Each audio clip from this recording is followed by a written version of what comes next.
Madame la Présidente, Monsieur le Premier ministre, Mesdames et Messieurs les ministres, mes chers collègues, je m'adressais à vous il y a 1 an et demi, au début de notre mandat, en soulignant la difficulté de la tâche qui nous attendait.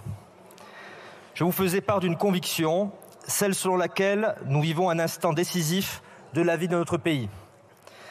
Force est de constater que je peux reprendre ces termes devant vous pour décrire la situation actuelle. Crise inflationniste, crise agricole, crise géopolitique, crise démocratique, nous sommes toujours à cette croisée des chemins. Nous assistons jour après jour à la complexification du monde qui nous entoure. Les défis à relever sont donc toujours aussi nombreux. Néanmoins, et en dépit d'une situation politique inédite, nous avons fait adopter plus de 50 textes, tous nécessaires depuis l'élection de cette Assemblée. Nous avons su trouver des consensus quand c'était possible et des compromis quand ça ne l'était pas.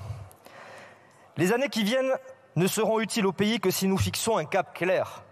Ce cap, c'est celui d'une France plus juste et plus prospère pour le plus grand nombre. C'est ce qui a guidé l'action de chaque Premier ministre depuis 2017 et je veux ici saluer l'action d'Édouard Philippe, Jean Castex et Elisabeth Borne. Monsieur le Premier ministre, les espoirs et attentes de nos concitoyens sont immenses. La tâche, pour ne pas les décevoir, est d'autant plus ardue. Comme avec votre prédécesseur, vous trouverez les députés du groupe Horizon et apparentés à vos côtés pour travailler dans le sens de l'intérêt général. Partenaire sérieux, partenaire loyal, mais partenaire exigeant, c'est ainsi que nous concevons d'accompagner votre action gouvernementale. Nous devrons apporter des réponses rapides mais pérennes sur plusieurs sujets prioritaires que je me permettrai de décliner dans la suite de mes propos. Surtout, ces solutions ne porteront leurs fruits que si elles sont de bon sens. Nous croyons fermement que l'immense majorité des Français souhaitent en réalité de la justice, de la simplicité et de l'efficacité. Depuis quelques jours, les revendications agricoles nous rappellent à quel point de nombreux Français se sentent abandonnés dans l'époque qui est la nôtre. Ils s'y sentent d'ailleurs, pour beaucoup d'entre eux, parfois prisonniers. Ils désespèrent de la qualité de nos débats publics et ne manquent pas de nous le faire savoir. Aussi, je demande à chacune et à chacun de sortir de ses certitudes en regardant la France telle qu'elle est et non pas telle qu'on voudrait qu'elle soit. L'actualité récente nous démontre que la surtransposition de normes est une bombe à retardement pour les secteurs qui la subissent. Les injonctions contradictoires, le dénigrement du travail, les règles imposées en dépit du bon sens font le malheur de notre pays et en particulier de notre agriculture. Si nos sols et nos savoir-faire sont une grande et belle puissance agricole, ne les prenons pas pour acquis. Il nous faut à tout prix éviter que l'agriculture française connaisse un déclin similaire à celui de la sidérurgie au siècle dernier. Nous saluons donc les mesures annoncées par le gouvernement. Elles vont dans la bonne direction. Je dis cela sans renier rien de notre engagement pro-européen.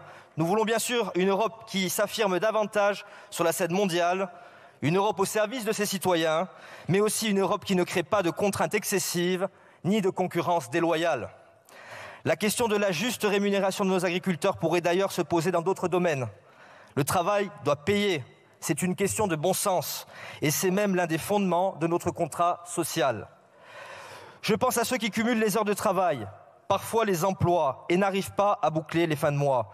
Ce sont les mêmes qui souvent ressentent une pression fiscale accrue qui n'est pas compensée par les contreparties offertes par notre système social. La société du travail doit être notre boussole. Travailler dur doit permettre à nos concitoyens d'augmenter, d'améliorer leur niveau de vie. De telles situations génèrent un sentiment d'absence de considération auquel nous devons remédier, notamment en faisant en sorte qu'il soit toujours préférable de travailler que de ne pas travailler.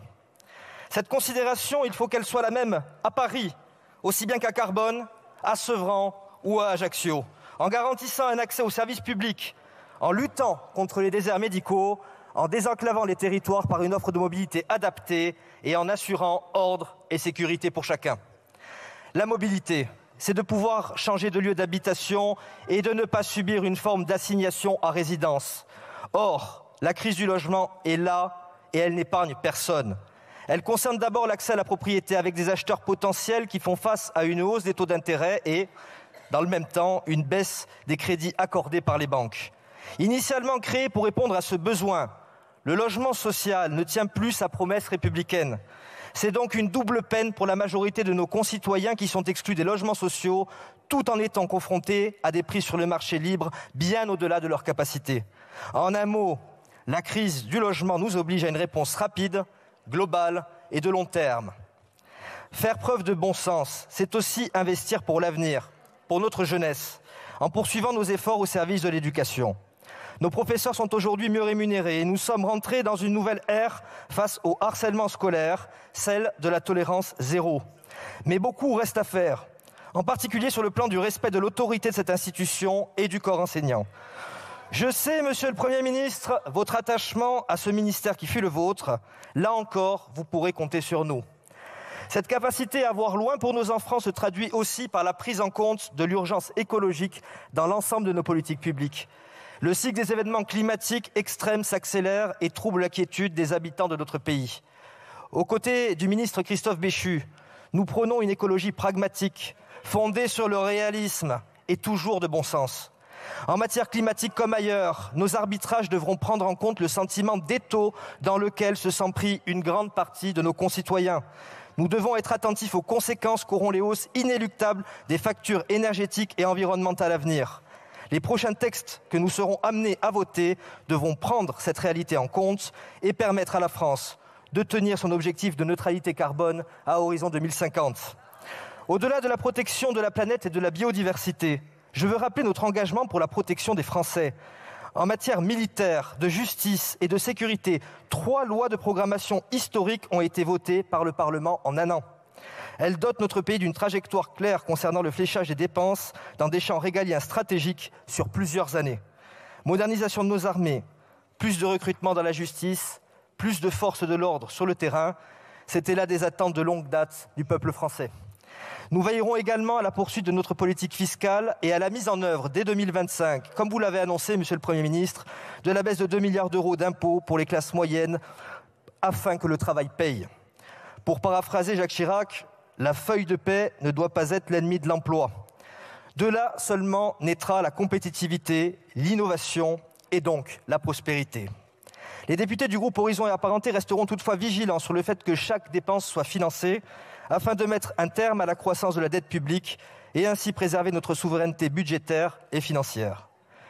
Sujet d'intérêt pour notre groupe, la réforme de notre système de santé doit se poursuivre. Personne sur ces bancs ne peut se satisfaire qu'une grande partie de nos concitoyens soit privée d'une offre de soins accessible dans un délai raisonnable. Le groupe Horizon et Apparentés l'a déjà affirmé. C'est aux acteurs locaux d'organiser l'offre de soins en fonction des besoins de chaque territoire. Si la baisse de la natalité nous inquiète à juste titre, il faut aussi se préoccuper du vieillissement de notre population, autre grand enjeu de notre siècle. La proportion des plus de 50 ans est amenée à doubler d'ici 50 ans. Ce n'est rien de moins que la soutenabilité de notre système de santé qui est en jeu. Pour cette raison, nous ne pourrons pas faire l'impasse sur une loi dédiée au grand âge. L'année 2024 sera enfin, et c'est suffisamment peu courant pour s'y attarder, une année de révision constitutionnelle. Je fais partie de ceux qui pensent qu'il ne faut modifier la Constitution, clé de voûte de notre République, qu'avec une main tremblante. Certains changements apparaissent pourtant nécessaires compte tenu de l'évolution de notre société. La consécration de l'interruption volontaire de grossesse comme droit garanti pour toutes les femmes, tout d'abord. L'avenir de la Nouvelle-Calédonie ensuite. Et, plus personnel, le statut d'autonomie de la Corse que vous avez évoqué lors de votre discours, Monsieur le Premier ministre. Monsieur le Premier ministre, vous l'aurez compris, le groupe Horizon et Apparentés souhaite que notre pays retrouve du bon sens. Notre programme de travail est chargé pour peu de temps utile. Notre programme est clair, soyons efficaces, parlons de fond, trouvons le consensus, faisons disparaître ce sentiment de mépris, source de notre affaiblissement démocratique. Vous pouvez compter sur nous. Notre groupe, loyal mais exigeant, sera à vos côtés pour faire réussir la France. Je vous remercie. Merci beaucoup, Monsieur le Président.